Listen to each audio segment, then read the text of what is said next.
Então, venha pra cá, mano. Me senti o Jô Soares agora, né? Venha pra cá.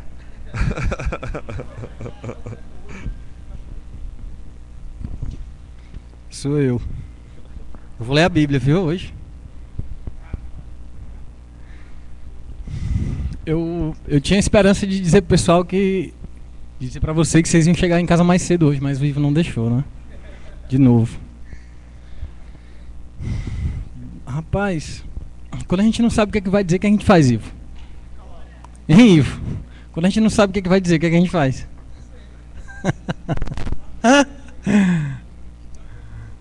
Uma música, quando a gente não sabe cantar, chama Everaldo pra cantar?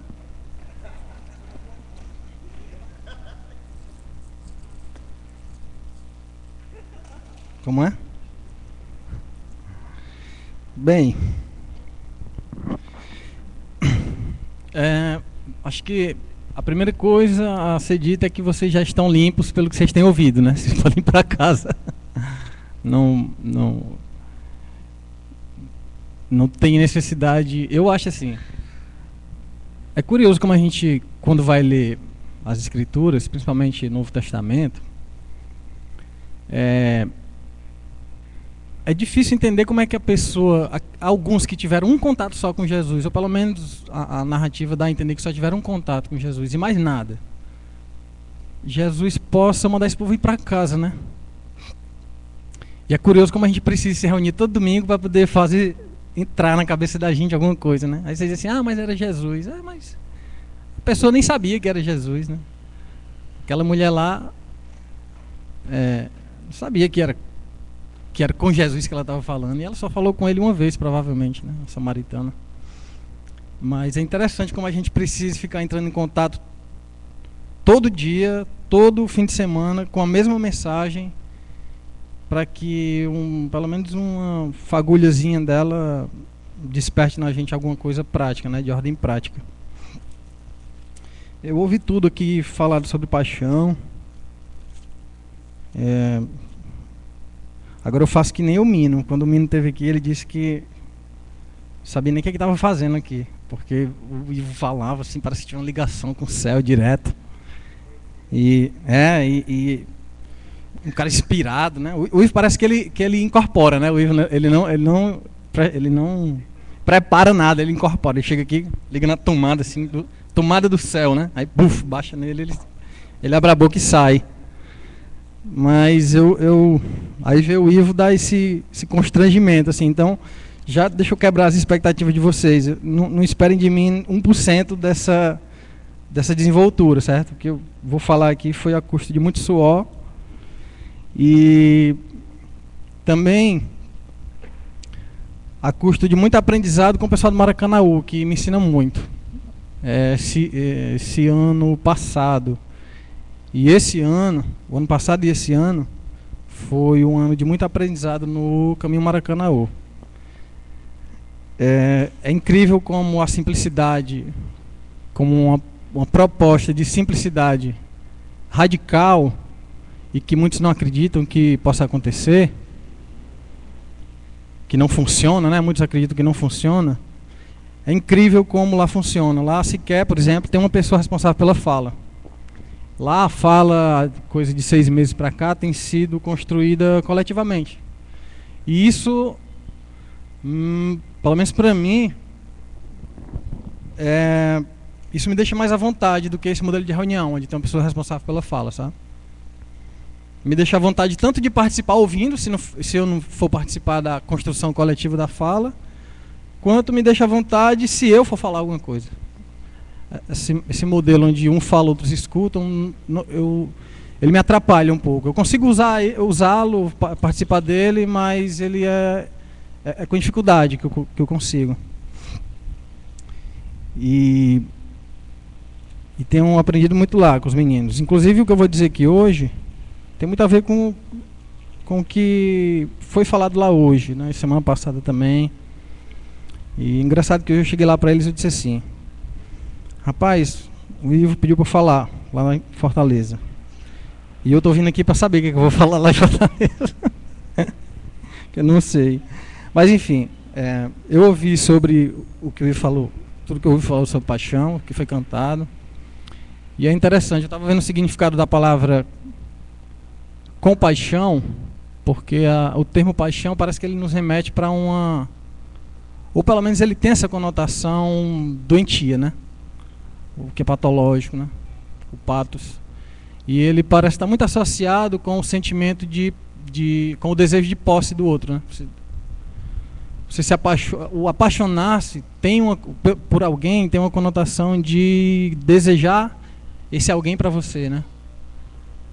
Claro, eu entendi tudo que foi dito, né? Mas esse termo me remeteu para o termo compaixão, para a palavra compaixão, que parece ser esse sentimento de amor, como você queira chamar, por alguém, mas que não desconsidera o outro, que apenas não deseja que ele seja seu, né? Que respeita a individualidade, a alteridade, respeita o outro enquanto o outro, né? Não tenta fazer o outro um de você, como você. E interessante que esse termo compaixão está no texto que eu vou compartilhar hoje com vocês, apesar de que não é um assunto principal.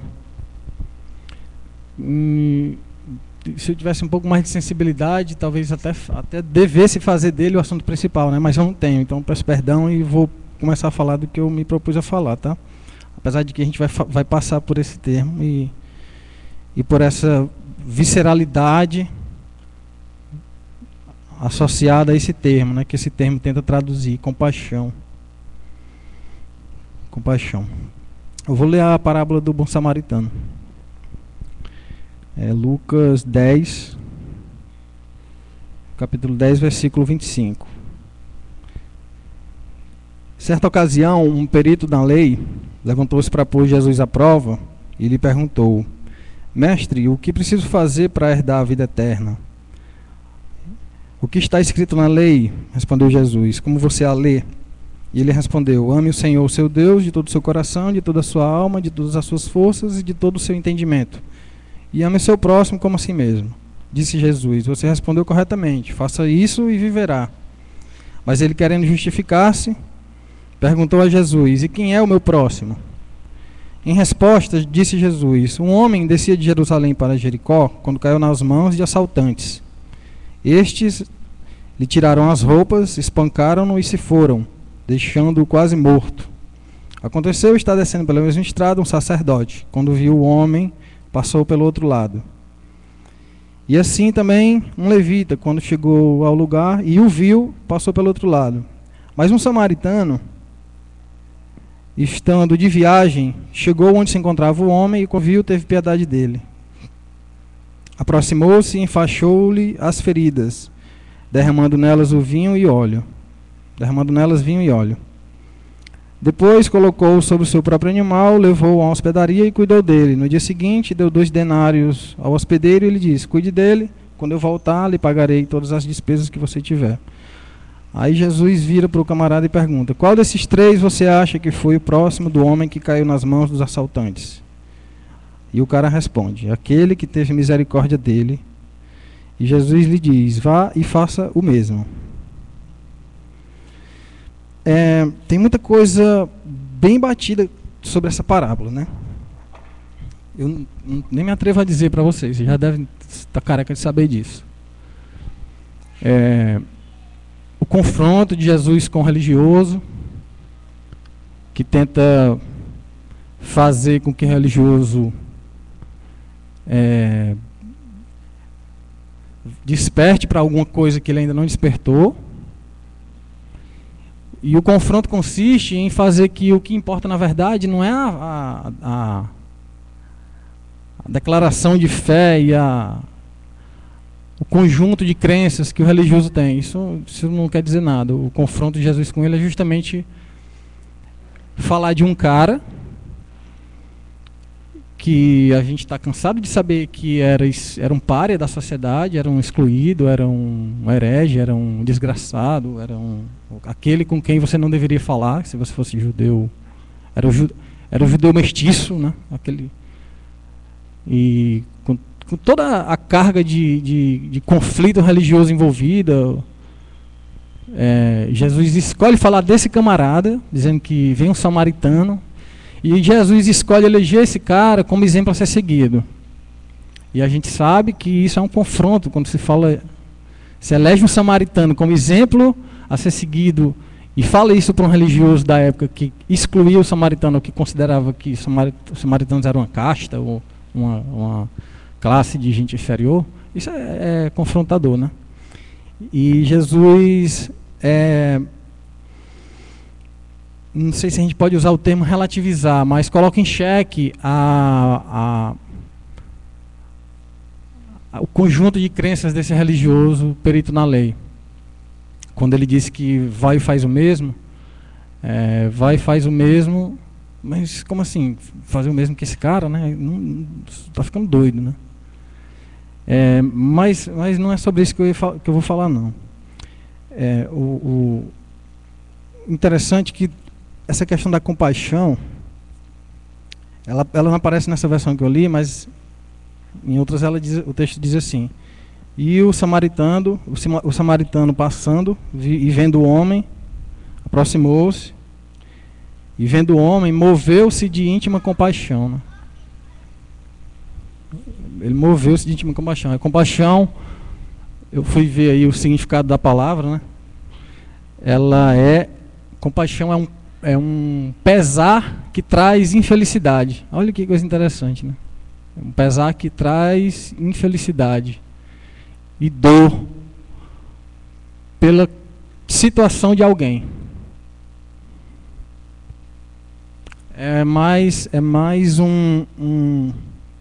A compaixão é mais um se ver no outro, se identificar com a dor do outro, com a situação do outro, seja dor, seja, do que querer o outro para si.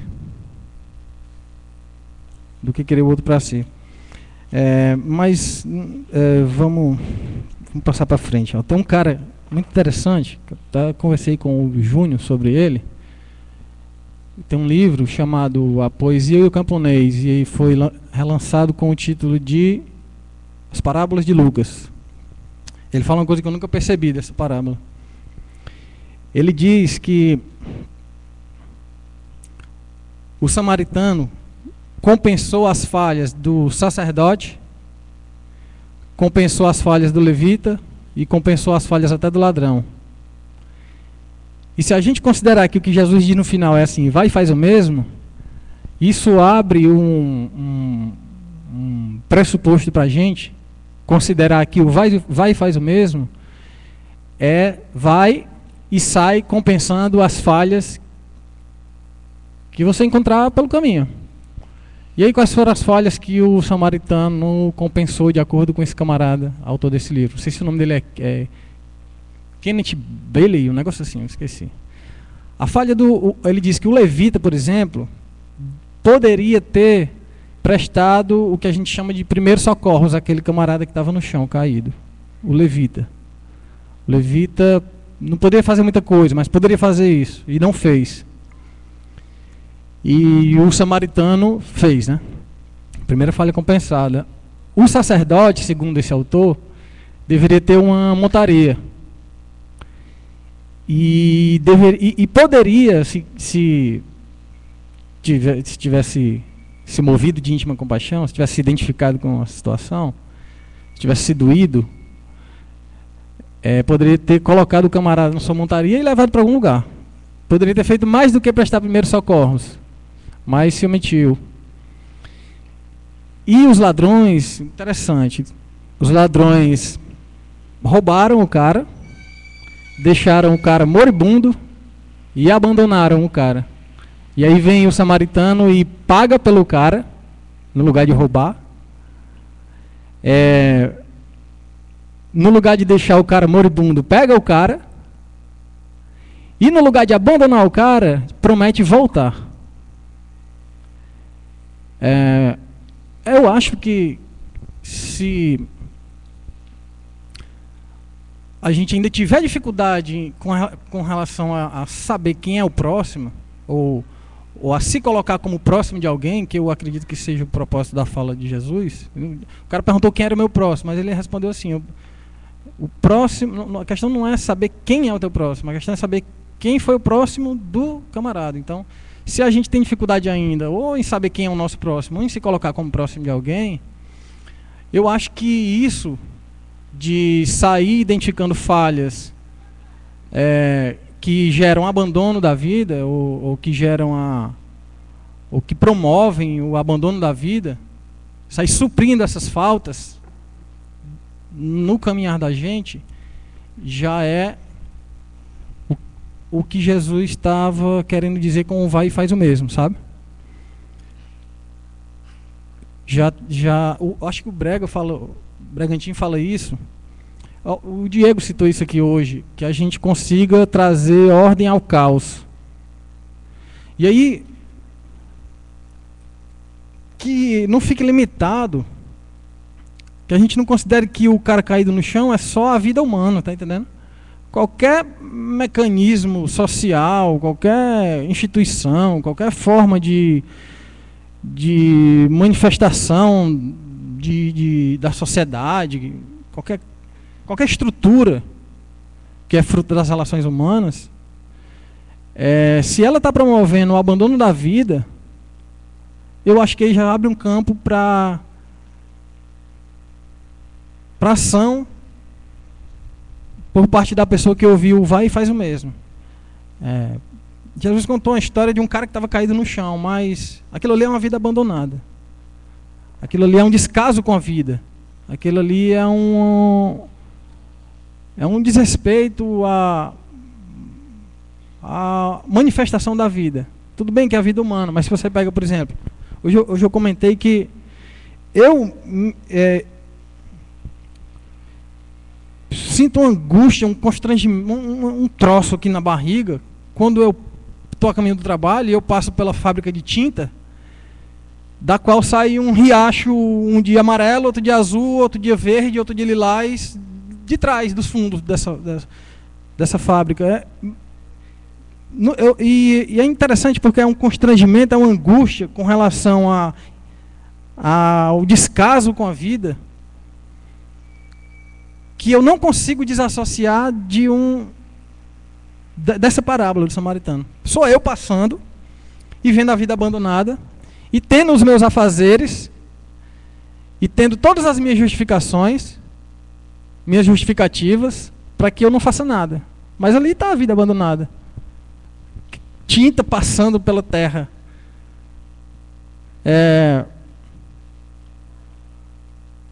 Outro dia eu mandei alguns... Ano passado, na verdade. Eu vi um cachorro na rua, eu gosto de bicho, né? Eu vi um cachorro na rua e ele estava agonizando. E eu não consegui ficar tranquilo depois disso. Na minha rua, né? Não em qualquer canto, que se eu for olhar para tudo eu fico doido, né? Eu nem consigo comer direito, de tanto embrulho na barriga. Mas na minha porta, estava na minha porta. E aí, resgatei e tal, envolvi um monte de gente, apareceu dinheiro para tratar, o bicho estava com doença terminal, que assim, estava num estágio da doença que já ia morrer e tal, mas apareceu muita ajuda, deu certo e tal. Aí a menina disse assim, a menina da ONG, Hugo, faz uma historinha, dizendo como foi que tu encontrou, como foi que você viu, como foi que o resgate, como foi que você, para onde você levou, quanto foi... enfim, o trabalho que deu, que é pra gente divulgar e estimular outras pessoas a fazerem. Aí eu não consegui desassociar isso também dessa parábola, tá entendendo? Porque era eu passando e uma vida abandonada ali, agonizando na minha frente. Não consegui. Então, o vai e faz o mesmo, porque quando a gente lê, é comum a gente associar só a situação, né? Se tiver uma pessoa caída no chão, tudo bem. Se não tiver uma pessoa, eu não tenho nada para fazer se tiver uma pessoa caída no chão. Mas eu achei mais amplo. Se condoer com as situações em que a vida está agonizando. Qualquer forma de vida, em que a vida está agonizando. A empresa de tinta que despeja litros e litros metros e metros cúbicos de tinta perto de um lençol freático, isso é a vida abandonada. É a vida abandonada. Mas ainda não é isso que me chama a atenção na parábola do samaritano, que eu queria compartilhar com vocês, e que tem muito a ver com o que o Ivo vem falando sobre o caminho da graça. Só falei isso porque não dá para passar pela parábola não consigo passar pela parábola sem pontuar essas coisas. Mas é o seguinte, existe uma sutileza com relação ao que fez com que o sacerdote e o levita não socorressem aquele homem. E que era a ortodoxia deles, que era o conjunto de crença deles, que era a tradição religiosa que os precedia, na qual eles nasceram e que eles viviam tentando defender. E aí, tem uma coisa interessante que é o seguinte, a gente tem que entender que o sacerdote passou não porque ele tem dito assim, não estou afim de ajudar esse cara. Não foi só isso, eu não estou afim de ajudar esse cara, não estou bem hoje, deixa alguém passar aí e pega ele. E o levita também, não foi essa a compreensão deles dois, não foi isso que fez com que eles não parassem e socorressem, foi uma coisa mais grave. Eles estavam se defendendo. O conjunto de crenças deles dois, do sacerdote e do levita, conjunto de valores no qual eles nasceram e cresceram, isso que um sociólogo chama de edifício normativo, ou edifício de significados, era o que definia esses caras. Eles precisavam estar debaixo desse edifício de significados, chamado tradição religiosa, para que eles se enxergassem como gente, como sacerdote, como levita. O que definia eles dois era esse conjunto de valores. Se eles socorressem aquele camarada, eles estariam negando esse conjunto de valores. E negando esse conjunto de valores, eles estariam se negando. Eles estariam fora de todo um conjunto de significados debaixo do qual eles nasceram e cresceram. E que definia eles dois. E aí o cara aponta o seguinte, eles estavam fugindo do terror da falta de significado. Porque sair debaixo desse edifício de significados é perder o significado. Aquilo era a vida deles. Corresponder a esse edifício significava ser quem eles eram. Eles só se enxergavam a partir disso, a partir daqueles entendimentos, a partir da tradição religiosa, que impedia ele de tocar naquele homem, porque eles eram oficiais da religião. Se eles tocassem, eles não estariam inabilitados para ir fazer o que eles estavam indo fazer. Então, existia todo um conjunto de argumentos para eles não fazerem aquilo. Aí você pergunta assim, mas o que é que isso tem a ver com o caminho da graça? Você disse que estava falando e que tinha a ver com falas anteriores com relação ao que é o caminho e o que não é o caminho. É porque o caminho, ele não nasce... Eu posso estar sendo precipitado, mas enquanto fazendo parte do caminho, não percebo o caminho da graça nascendo, propondo um edifício normativo e chamando as pessoas para se adequarem a ele. Não tem ninguém... como é que eu posso falar de maneira mais simples?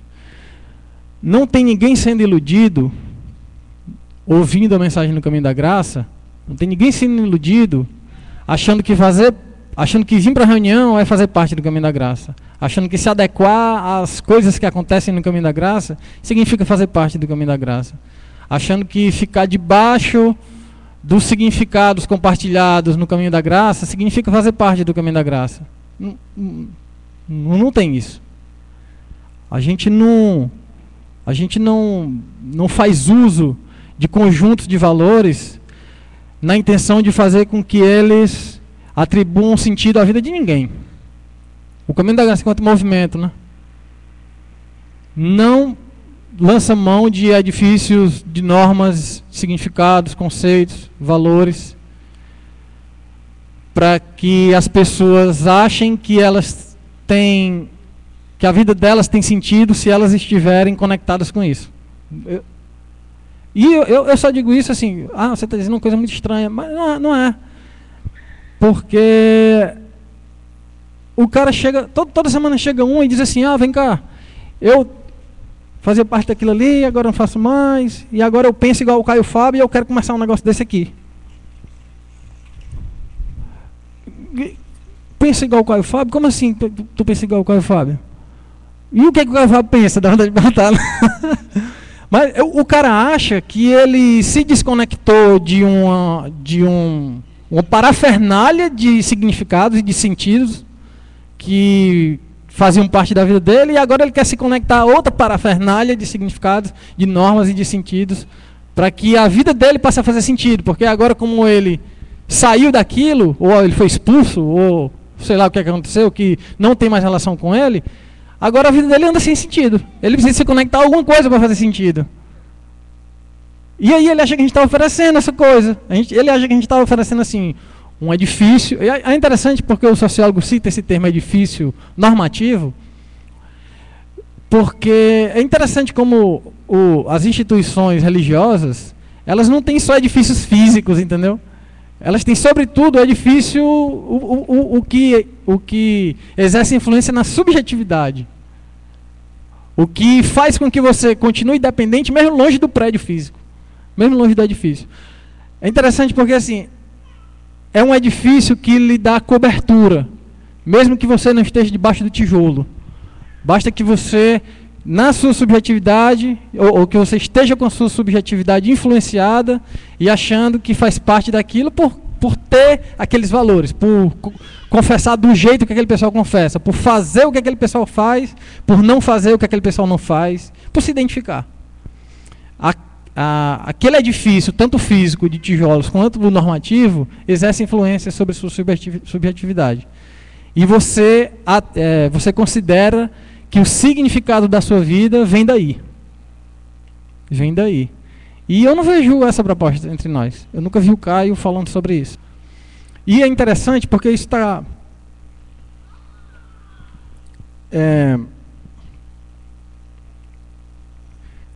tá mais uma vez, eu fico, o Alisson lá do Maracanã, ele brinca dizendo que eu tô engravidado por alguns caras, sabe? É um termo muito fuleiragem, né? Mas ele brinca dizendo que eu tô engravidado por alguns caras, porque eu fico me remetendo à ideia dos camaradas, entendeu? Mas esse sociólogo chamado Peter Berger, que tem me ajudado muito a identificar, a desmascarar essas construções que tentam atribuir significado à vida da gente, esse cara, ele diz que ele desmascara essas construções, né? Ele não diz não, quem diz, eu passei a replicar isso baseado no que ele falou. Mas como ele desmascara essas construções arrogantemente complexas, e essas construções que aparecem para a gente como não tendo uma genealogia, ou seja, a gente considera que elas sempre existiram, né? E ele diz, não, ele traça a genealogia, ó, isso aí que você acha que sempre existiu e que você batiza de divino, começou assim, assado, depois aconteceu isso e aquilo, e traça a história dela inteira, mostrando que ela é fruto de mãos humanas. Que as nossas construções institucionais não são o que elas intentam parecer para a gente, né? Por exemplo, você pega, sei lá, o Estado, o governo, essa forma de governo que elege pessoas para governar outras, para tomar decisões por outras, isso é uma construção bem recente, né? A gente lida com isso como se isso fosse sempre tivesse existido. E é interessante que a gente estava conversando hoje sobre isso. A gente lida com isso considerando que isso atribui significado à nossa vida ao ponto da gente ser aceito diante de Deus. Vocês nunca ouviram alguém dizer assim, ó, eu sou ou dizer, ou pelo menos pensar, ou manifestar isso. Eu sou cidadão. E reivindicar um sentido para a existência dele, pelo fato dele pagar a conta, respeitar a placa, não passar em sinal vermelho. Quer dizer, o cara está pegando, está se enxergando a partir de alguns conjuntos, algumas parafernálias de significado, que ele, enquanto se colocar debaixo delas, ele consegue dormir tranquilo, sabendo que a vida dele faz sentido. E mais uma vez, eu não entendo o caminho da graça como isso. Mas esse camarada, esse sociólogo falando isso, e aí o Alisson dizendo que eu estou engravidado por ele, eu acho, tenho para mim, para falar que nem o Bregantin, eu tenho para mim que enquanto a justiça depender desse mecanismo enquanto a justiça, enquanto o significado da vida das pessoas estiver sendo atribuído aos edifícios normativos espalhados por aí, o que a gente chama de ordem estabelecida, e que é produto das nossas mãos, mas que aparece para a gente como sendo divinas, enquanto a justiça depender dessas atribuições de significado, vai haver injustiça. Vai haver injustiça. Enquanto você estiver pensando que, enquanto a gente estiver dando a entender que o sujeito só vai ser gente se ele se adequar a alguma coisa, vai haver injustiça. Enquanto a gente estiver oferecendo uma proposta de, por exemplo, enquanto a gente estiver considerando ou dando a entender ao pobre, que a gente chama de desgraçado, que ele vai ser feliz quando ele tiver o que a gente tem, isso não é promoção de justiça, isso é promoção de injustiça. Obrigado, cara. Enquanto a gente estiver oferecendo, ou tiver com isso na cabeça, de que a gente vai dormir tranquilo porque faz parte de alguma coisa, enquanto a gente estiver atribuindo a esses edifícios normativos a função de atribuir significado à vida de alguém, vai haver injustiça. Aí você olha para Jesus. Aí Jesus lida com a prostituta, com o publicano, com o pecador. Toca no leproso. O que é isso que está acontecendo? Jesus está indo até a pessoa que foi injustiçada por conta dessa parafernália toda que eu estou tentando desmascarar aqui. Vai até a pessoa e diz, olha, diferente do que dizem a seu respeito, diferente do que você pensa a seu respeito, eu vou lhe dizer uma coisa. A tua fé te salvou. A tua fé te salvou. Aí o que é a tua fé te salvou? É isso. É diferente do que dizem que você não tem fé. Ou diferente do que você pensa que você não tem fé, a tua fé te salvou. Porque a pessoa que chegou nessa condição, ela chegou porque ela não conseguiu se adequar aos edifícios daquele tempo.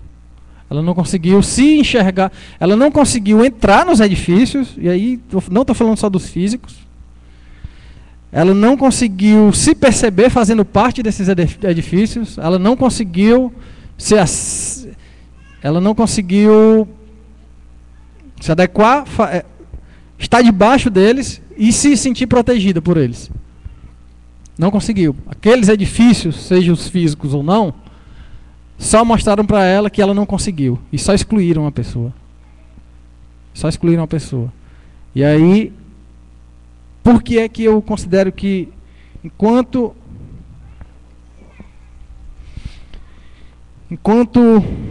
a gente pensar que nossa vida faz sentido por a gente estar fazendo parte de alguma coisa, ou enquanto a gente oferecer esse modelo de existência para a vida de alguém, vem aqui. Ou tome que sua vida vai fazer sentido. Então faça que sua vida vai fazer sentido. Ou então deixe de fazer que a sua vida vai fazer sentido. Ou então fique perto de mim que a sua vida vai fazer sentido. Então, enquanto a gente vai oferecendo isso, vai haver injustiça, porque não é o que Jesus faz. Não é o que Jesus faz. Aí você diz assim, mas Jesus pegava o camarada e mandava ele ir para o templo oferecer a oferta diante dos religiosos para que ele fosse inserido de volta no seio da comunidade. É verdade. É verdade. Jesus pegava o cara que era excluído e dizia, vai lá e mostra para eles que tu tá bom. Ou então curava aquela mulher em praça pública para que ela fosse inserida de volta ao seio da comunidade, já que ela estava sendo excluída pelo fato da doença dela e tal.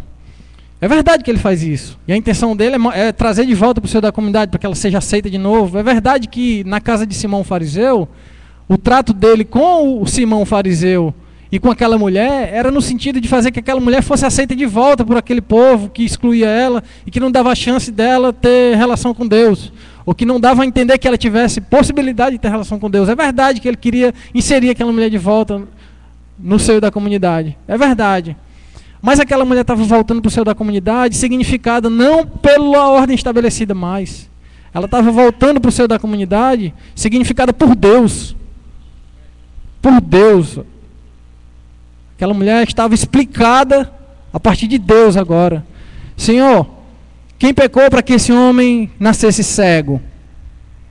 Ele ou seus pais? Ele não dava, né? Ele nasceu cego, como é que ele peca, né? Mas quem pecou? Ninguém. Ninguém. Não é o pecado que explica esse homem. Aí o que ele vai dizer, dá a entender, para quem tiver ouvido para ouvir, que a explicação para o homem é Deus, não é mais o pecado. Isso aconteceu para que a glória de Deus se manifestasse na vida dele. O pecado não é mais a explicação para o homem. E o homem, a intenção é fazer com que ele volte para o seio da comunidade, mas agora ele está explicado por Deus. Ele está explicado por Deus. Apesar de ser um desgraçado aos olhos da ordem estabelecida.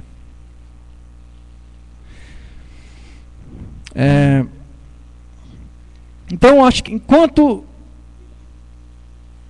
o que a gente chama de justiça depender dessas coisas, de trazer as pessoas para que elas tenham um padrão de vida que a gente tem, ou de frequentar lugares que a gente frequenta, ou qualquer que seja, qualquer tentativa de praticar justiça que ofereça às pessoas aquilo que a gente é, fazer com que a pessoa confesse a fé que a gente tem, levante a mão e diga que crê no Jesus do jeito que a gente pinta, não vai ter justiça. Não vai ter justiça. Isso precisa ser superado. Essa parafernália precisa ser... A gente precisa se desvencilhar disso. Por quê? Há um exemplo bem tolo, mas que talvez vocês já tenham visto. Ou vocês viram chegar perto de vocês, ou vocês já se sentiram assim. É comum que alguns caminhantes fiquem incomodados, eu não sei aqui, né, mas já vejo isso com frequência, fiquem incomodados porque vem pouca gente. O que está por trás desse incômodo? É porque não tem ninguém para confirmar esse conjunto de crenças que está sendo... Esse discurso que está sendo pregado aqui. Não tem ninguém para confirmar, ou tem muito pouca gente. Não tem gente o suficiente para que eu olhe para o lado e diga assim, não, para ele faz sentido, então para mim está tudo bem. Para 200 pessoas isso aqui faz sentido, então faz sentido mesmo. É muito comum isso acontecer, é muito comum. E isso precisa ser superado, porque enquanto a tentativa do camarada da existência dele fazer sentido depender da confirmação de outras pessoas, o que vai estar acontecendo é exatamente isso que eu estou comentando. É ele ir para casa tranquilo de que as concepções da verdade dele fazem sentido, de que o conjunto de crenças dele faz sentido, de que a maneira que ele enxerga o mundo faz sentido. Aí ele consegue dormir tranquilo, porque ele sabe que ele está encaixado em alguma coisa que atribui significado à vida dele. Quando eu frequentei a instituição religiosa, eu ouvia um comentário muito, muito intrigante do pastor. O pastor dizia assim, falando sobre um relato lá, eu estava com uma fé tão que eu arrastava o inferno nos peitos. Arrastava o inferno. Seria capaz de o inferno aparecesse na minha frente, eu arrastava nos peitos. Aí eu falei, rapaz, curioso isso, né? Aí eu conheci esse tal de Caio Fábio, né? Aí eu atinei para o seguinte, arrastar o inferno nos peitos é uma expressão que não deve ser de todo esquecida e abandonada. Arrastar o inferno nos peitos é o seguinte, é quando ninguém estiver confirmando os teus valores, tu ainda assim pautar a tua vida por eles. Quando todo mundo estiver negando tua tabelinha de valores e de significados,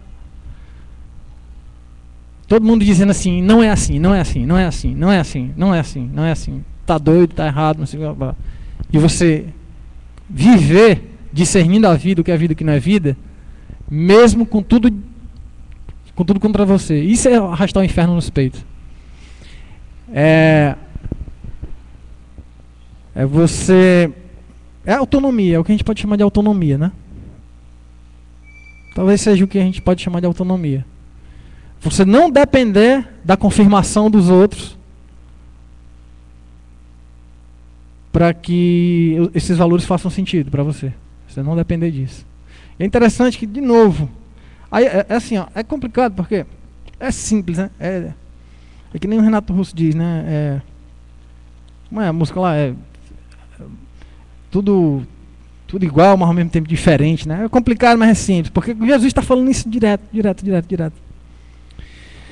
Aí ele diz assim, a questão do amor ao inimigo, né? O que é amar ao inimigo? O inimigo é exatamente isso que eu estou dizendo, é a mesma coisa em outra situação. O inimigo é o camarada que não confirma em você os seus valores. E não só não confirma, mas destrói os seus valores. A vida dele é pautada em valores contrários aos seus. Contrários aos seus. Ele vive, a vida dele está alicerçada em valores que confrontam o seu, anulam o seu, destroem o seu. Aí Jesus diz assim, ama o teu inimigo. Por quê? Amar o semelhante é fácil demais, é claro que é fácil demais. Eu tô me amando, eu tô só recebendo aquele que confirma em mim as minhas verdades. É muito simples, é muito fácil. Não tem nada a ver com o outro. Sou eu projetado, né? O cara que vem com...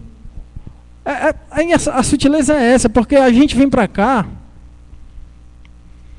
só para ser confirmado na subjetividade, no coração, onde você queira, o nome que você queira dar isso, para que a gente seja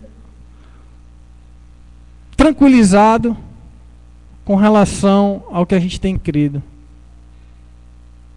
O grupo é muito fácil do grupo virar isso. É muito fácil da reunião do caminho ser só o lugar para onde a gente vai para ouvir a confirmação das nossas certezas, para que a gente vá para casa e durma tranquilo, sabendo que o nosso universo simbólico faz sentido e que a vida da gente faz sentido porque a gente tem esse universo simbólico dentro da gente.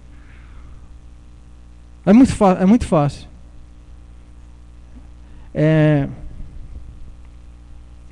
E aí?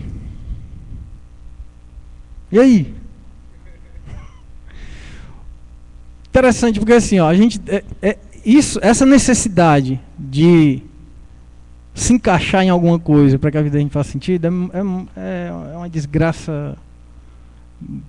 Acontece, acho que não tem ninguém livre disso. O que é que a gente faz? A gente elege uma pessoa que é o guardião dessa tabela de valores.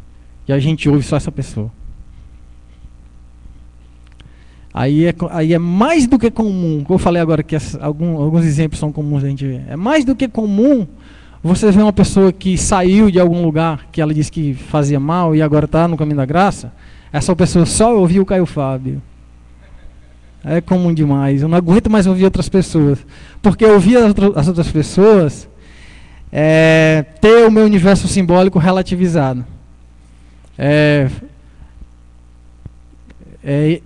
Perceber que o meu novo conjunto de crenças não faz tanto sentido assim, porque não abarca todo mundo. Olha ali quem não tem nada a ver com ele e está pregando outra coisa diferente da minha. E aí não é só que eu fique chateado porque o camarada está negando o evangelho, que isso está muito fácil na boca da gente, né? O camarada está negando o evangelho e eu vou lá dar uma espetada nele. Vagabundo, bundão. Não. O cara está questionando o nosso conjunto de verdades. Não dizendo que, não objetivamente, seu conjunto de verdades está errado. Não. Ele está fazendo com que o dele faça sentido. E aí isso me ofende. Porque se o dele faz sentido, o meu não faz. Porque o dele é contrário ao meu.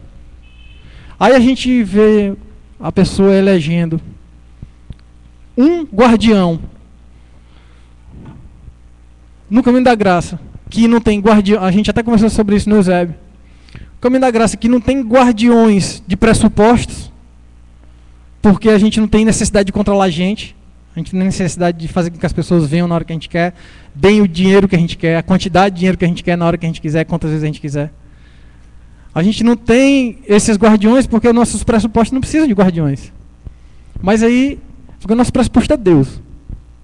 Até sugiro que assistam um vídeo que está lá no blog, um papo bem bacana. Que desconstrói muitas coisas, desmascara uma parafernália de coisas. Né? A gente que não tem esses guardiões, não tem esses pressupostos que precisam ser defendidos. Aparece gente elegendo o Caio como guardião, o Ivo como guardião. Até eu que sou um Zé Ruela que não falo para ninguém. Só falo para os meninos do Maracanãú. E na verdade mais ouço do que falo, né? Porque mais aprendo do que ensino. As pessoas chegam para mim para perguntar qual é a boa, o que a gente pode defender, o que a gente vai defender agora, o que é a verdade. E agora o que é a verdade? Qual é o bacana de ser defendido agora? Nada, não tem nada para ser defendido. E não tem e aí a gente vê a infantilidade. Eu propus o Ivo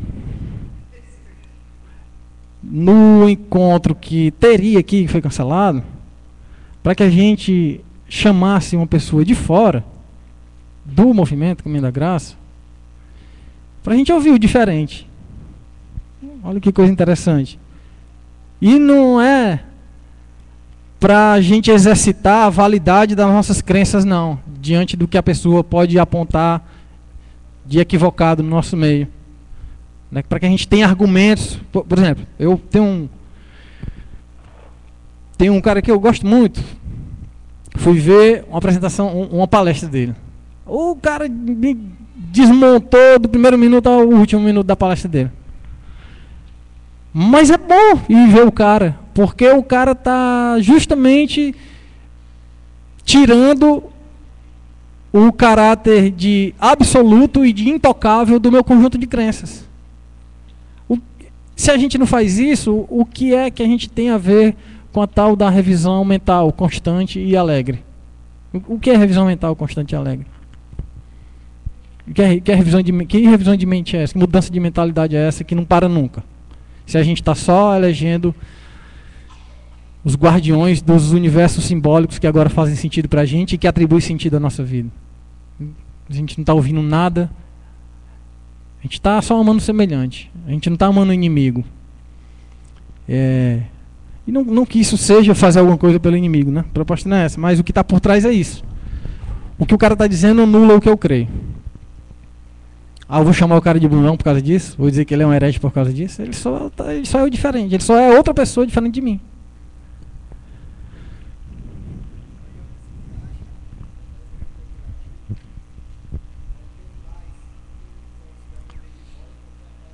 Manter paz com todos os homens. Isso só é possível quando a gente tem a convicção, e aí eu pretendo encerrar aqui. Quando a gente tem a convicção que o que nos define, o que atribui significado à nossa vida, não é nada dessas parafernálias. Não é nada. Porque enquanto a gente considerar que for isso, a gente vai estar lidando, ou a gente vai estar tendo paz não com todos os homens, mas só com os que fazem parte do que eu faço parte. A gente vai só estar se juntando em grupos de nós, defendendo alguma coisa, né? Deus, que não seja partido, mas que seja Deus. A gente vai estar defendendo Deus. E isso é um absurdo. Aí a gente vira igreja de nós, não de Jesus. A gente vira igreja de nós. E aí a conclusão é assim: igreja gay, igreja hétero, igreja de empresários, igreja de bobs, igreja de pobres, boa, igreja de qualquer coisa, igreja de adolescente, igreja de artistas, Caminho da Graça, igreja de intelectuais, igreja de atletas. É tudo igreja da gente, é tudo igreja de vocês, é tudo igreja de grupos de nós, grupos de semelhantes. Grupos de semelhantes. Grupo de gente que se junta para confirmar, para ir dormir tranquilo, para conseguir dormir, sabendo que faz sentido, que a vida faz sentido. Qual é a conclusão? É que a gente supere isso, que se desvencilhe disso. Aí eu não vou conseguir levar ninguém a fazer isso, porque a comunidade que surge depois que essas coisas são superadas, e depois que a fé aparece, brota, se manifesta, depois que você crê, a comunidade que surge depois disso, os grupos que surgem depois disso, são igreja de Jesus. Porque agora a gente não tem mais guardiões, a gente não tem mais edifícios debaixo dos quais a gente tem que se colocar para se sentir protegido. A cabeça desse grupo agora, com tudo isso desmascarado, volta a ser uma só. Porque se não for assim, com essa simplicidade, se a comunidade da fé não for aquilo que surge em decorrência de duas pessoas que creram, se não for assim, vai ser aquela parafernália que pretende chamar a gente para debaixo dela. E que tem muitas cabeças. Infinitas cabeças. A conclusão é que a gente vai ser igreja, que a gente, enquanto Caminho da Graça, não deixe de ser igreja de Jesus. Que a gente não se proponha a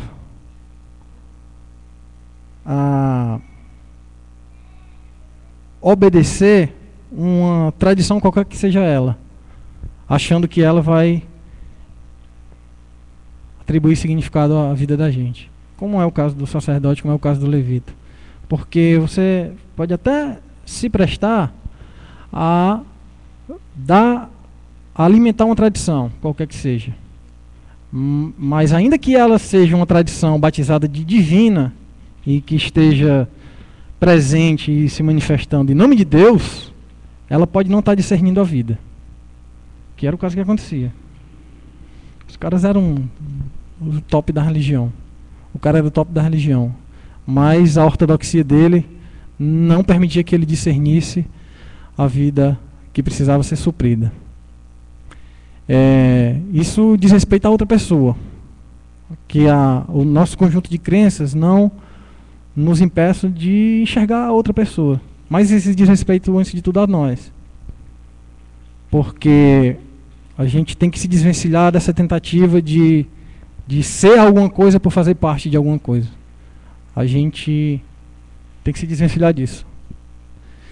E é em nome de Jesus. Não porque é em nome de Jesus, não porque seja um desejo e eu esteja falando o termo em nome de Jesus, mas isso tem que ser feito em nome de Jesus, que chegou para as pessoas, como eu falei, que não faziam parte de nada e que eram que agonizavam por não fazer parte de nada,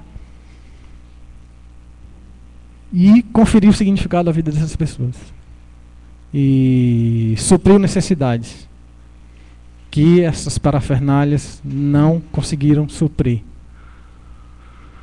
Então, enquanto o sentido da vida da gente, ou de qualquer pessoa, for atribuído por construções humanas, vai haver injustiça, inevitavelmente. Inevitavelmente. E a gente até forma grupos. Grupos injustos. Porque amar o semelhante é muito fácil. É muito fácil. Então, é isso. Acho que... Me perdoem se eu tive que citar alguns termos meio... Eu falei mais ou menos sobre essas coisas terça-feira na internet, no Caminho Virtual. Toda terça-feira tem um encontro no Caminho Virtual às 8h30 da noite. E aí um camarada, parece aula de seminário, de teologia, porque eu citei um termo lá do sociólogo que também é teólogo. Eu fiquei meio abalado com isso, sabe? Mas assim, é uma coisa que parece ser rebuscada, mas que chama para um entendimento bem simples. Bem simples. Aliás, todo simples, né? Tem nada além do simples, né? Apesar de se ter que falar palavras e conceitos, né? E elaborar um discurso. Mas o chamado é para a simplicidade. A gente se desvencilhe dessas coisas que tentam engolir a gente e dizer quem a gente é. Porque a gente é filho de Deus. É nele que nós existimos e nos movemos. Tá bom? É isso.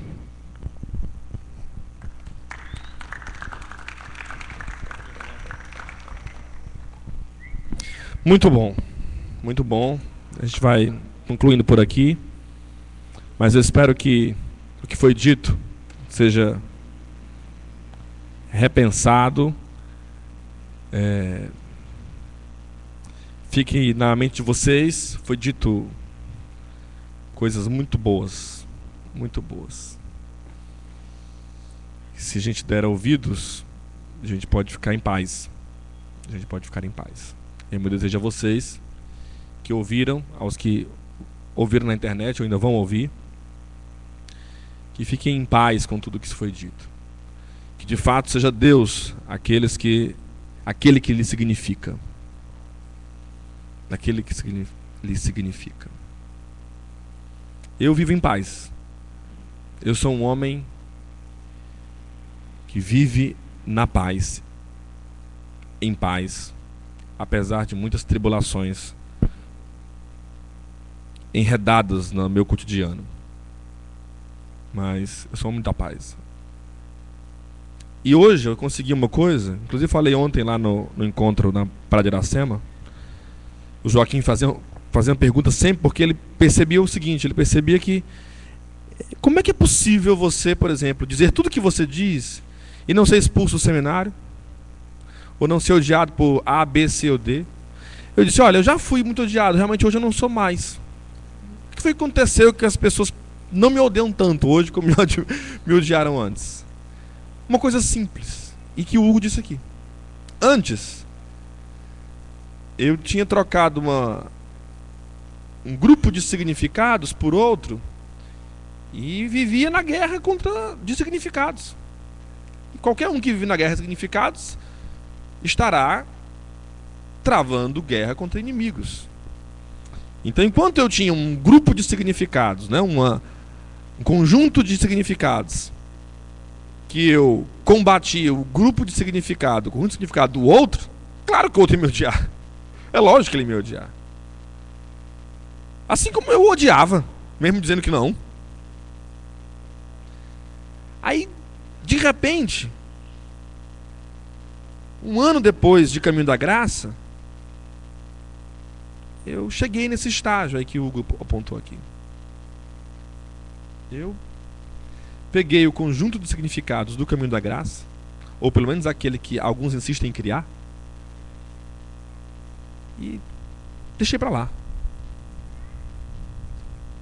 E aí hoje eu falo dos meus significados, porque não dá pra jogar fora conjuntos de significados. Você vai ter sempre.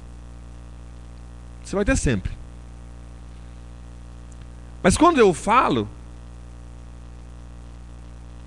dos meus conjuntos de significados para os meus alunos, eu tenho 14 turmas espalhadas em alunos de filosofia, de teologia. Tenho vários ouvintes de vários grupos religiosos. E que eles ficam até inquietos com o que eu digo, mas eles não me odeiam mais. Eles não, eu percebo que não há mais um problema comigo. Porque simplesmente eles perceberam que o conjunto de significados que eu expresso não me define. Eu expresso o conjunto de significados, mas que não me define. E que eu não faço por onde eles me definirem, ou mesmo eles terem um valor para mim, do ponto de vista do significado. Que a única coisa que me significa é Deus. E que então eu digo assim, ó, isso aqui é o que eu penso. Aí eles me dizem o que eles pensam e fica tudo na paz. É só o que eu penso. E o que eu penso e o que você pensa é apenas uma parra. Qual foi a palavra que ele usou mesmo? Parra, não sei dizer isso não. Esse negócio aí mesmo. Gago é osso. Tem umas palavras que ele não diz de jeito nenhum.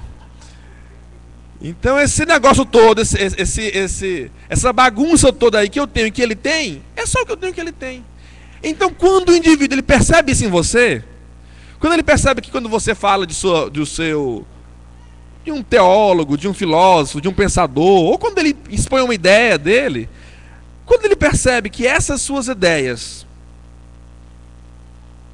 não é o que ele define, porque você não é definido por elas, você apenas as expressa porque você é gente que pensa, ele pode até ficar inquieto, até discordar de você, mas ele sabe que você não está contra ele. Porque você não se fez seguidor nem mesmo de suas próprias expressões conceituais. Então isso que o Hugo disse aqui, tomara que a gente leve em consideração e passe a entender que quem não significa é Deus. E quando Deus não significa, ai meu amigo, a gente pode ir a qualquer lugar, como ele também disse aqui. Você pode voltar para a igreja evangélica, você pode voltar para a igreja católica, você pode ficar no caminho da graça, você pode sair de qualquer lugar, você pode ir para a Umbanda, você pode ir para qualquer lugar que você quiser, meu amigo. Mas quando você é significado por Deus, o lugar não mais é o problema. Você entra e sai tranquilamente, em qualquer lugar. É assim que eu vivo. Por isso que eu não tenho problema mais. Eu já tive, um dia eu já não tenho. Hoje eu participo de um culto evangélico, desde que ele possa me oferecer o mínimo de bem-estar local, eu participo tranquilamente. E também se não me oferecer, eu me levanto e vou embora com tranquilidade, sem gerar problema, polêmica, crise para ninguém. Por causa dessa questão de Deus nos definir. Você quer falar, mano?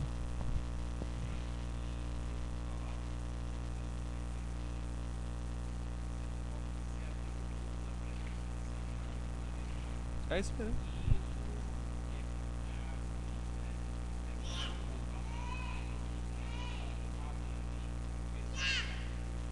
É verdade. Essa é a verdade. Muito bom.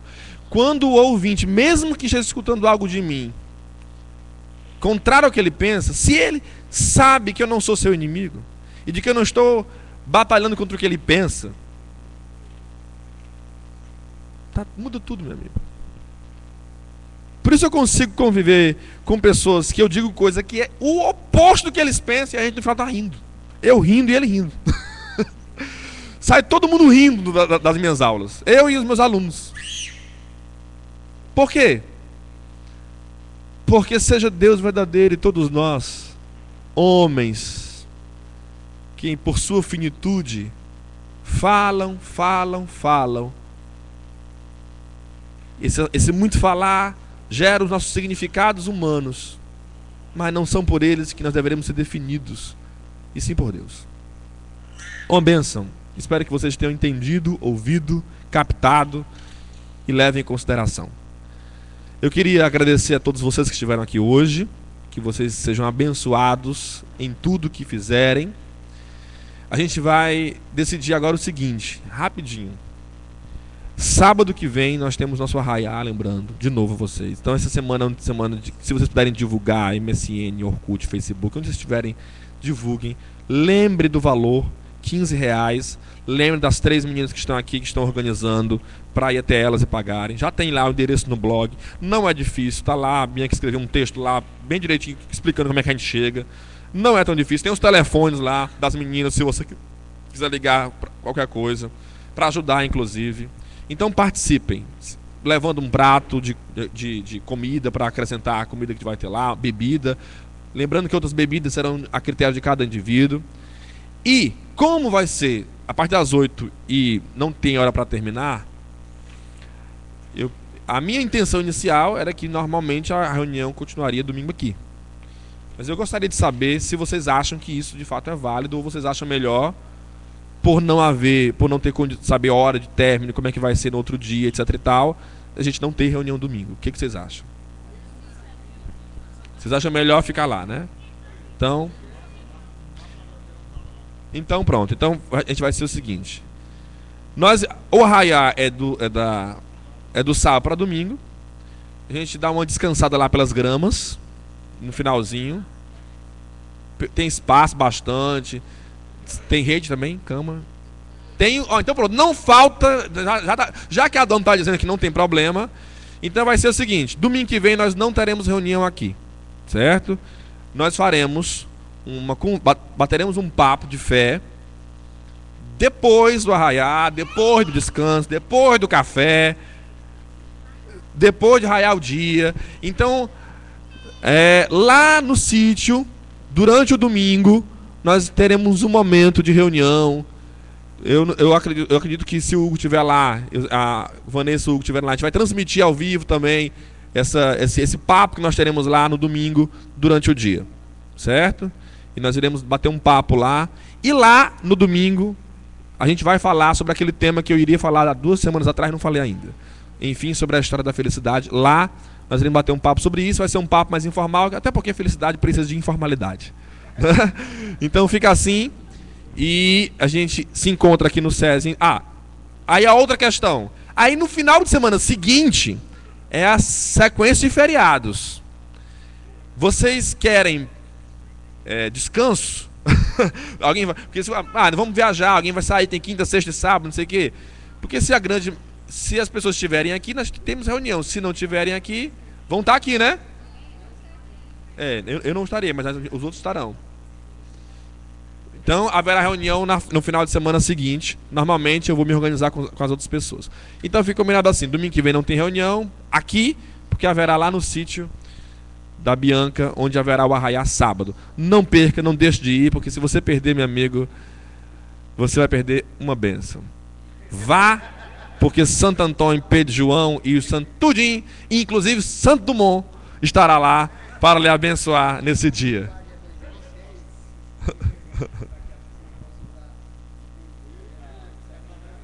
Você vai perder a bênção. Tchau, Deus abençoe vocês. Tá bom, em exigência ao nosso amigo. Fiquem de pé, por favor. Levante suas mãos. Quer se reconciliar, Jefferson? Pode dizer assim comigo: Senhor, perdoai os meus pecados, porque eu sei que eu ainda vou cometer. Eu te conheço, rapaz. Tem que pegar o nome dele. Deus abençoe a todos. Fiquem em paz.